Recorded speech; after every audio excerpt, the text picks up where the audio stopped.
Bagaimana urgensi integrasi nasional sebagai salah satu parameter persatuan dan kesatuan bangsa? Sebelum itu, perkenalkan nama saya Fadila Diamika Rifai. Saya Isal Harun. Saya Muhammad Musin. Selanjutnya kami akan masuk ke materi.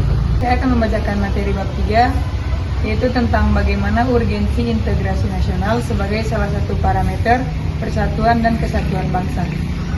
Yang pertama, pengertian dan makna integrasi nasional.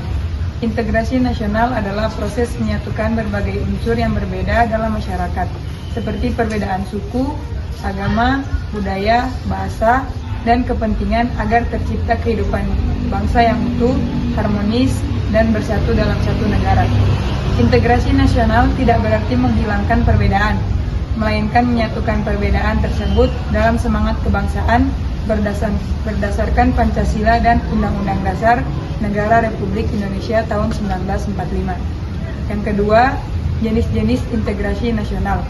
Integrasi nasional dapat diwujudkan dalam beberapa bentuk, antara lain integrasi sosial, yaitu kerjasama dan interaksi antar individu maupun kelompok masyarakat secara harmonis. Yang kedua, integrasi budaya, yaitu sikap saling menerima dan menghargai keberagaman budaya bangsa. 3. Integrasi politik, yaitu kesetiaan warga negara terhadap negara, pemerintah, dan sistem hukum yang berlaku. Ketiga bentuk integrasi ini saling berkaitan dan berperan penting dalam menjaga persatuan bangsa. Yang ketiga, pentingnya integrasi nasional. Integrasi nasional sangat penting karena Indonesia merupakan negara yang memiliki tingkat keberagaman yang tinggi. Tanpa integrasi nasional, perbedaan tersebut dapat memicu konflik dan perpecahan. Dengan adanya integrasi nasional, persatuan dan kesatuan bangsa dapat terjaga, stabilitas nasional dapat diwujudkan, pembangunan nasional dapat berjalan dengan baik, persatuan dan kesatuan bangsa dapat terjaga, stabilitas nasional dapat diwujudkan, pembangunan nasional dapat berjalan dengan baik, dan ancaman disintegrasi bangsa dapat dicegah. Integrasi dan disintegrasi.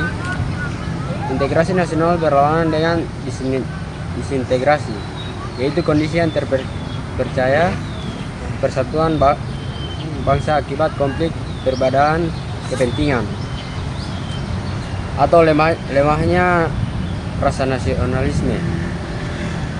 Disintegrasi dapat muncul dalam bentuk konflik sosial, separatisme, dan intoleransi.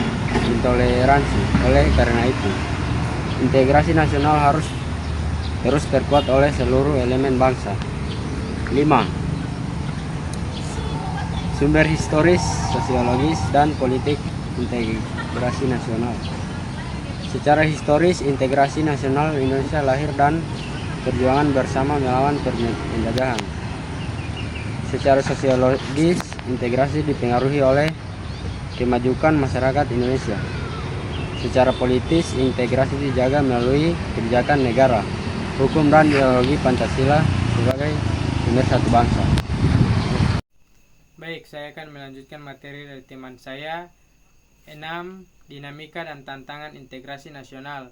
Dalam perkembangannya, integrasi nasional menghadapi berbagai tantangan seperti konflik SARA, ketimpangan sosial dan ekonomi, pengaruh globalisasi, radikalisme dan ekstremisme, penyebaran hoaks, dan ujaran kebencian. Tantangan-tantangan ini dapat melemahkan persatuan bangsa jika tidak disikapi dengan bijak. 7. Esensi dan urgensi integrasi nasional. Integrasi nasional merupakan fondasi utama dalam menjaga keutuhan NKRI.